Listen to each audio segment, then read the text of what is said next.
খবরদার কেউ ভিডিওটি উপরে ধাক্কা দিবেন না, দেখবেন আপনার কপাল খুলে যাবে। আজকে পড়া লাগবে না, শুধু আপনি শুনবেন, কারণ আমি সৈশুদ্ধ করে সূরা ইখলাস 3 বার পাঠ করব, আর আপনি শুনলেই আপনার আমল নামে 1 খতম কোরআনের সওয়াব উঠে যাবে।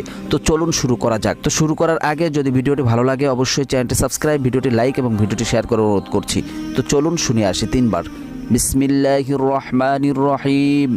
قل هو الله أحد الله الصمد لم يلد ولم يولد ولم يكن له كفوا أحد بسم الله الرحمن الرحيم قل هو الله أحد الله الصمد لم يلد ولم يولد ولم يكن له كفوا أحد بسم الله الرحمن الرحيم قل هو الله أحد الله الصمد لم يلد ولم يولد ولم يكن له কুফুয়ান আহাদ। যারা শুনেছেন তাদের আমলনামায় 1 খতম কোরআনের সওয়াব উঠে গিয়েছে।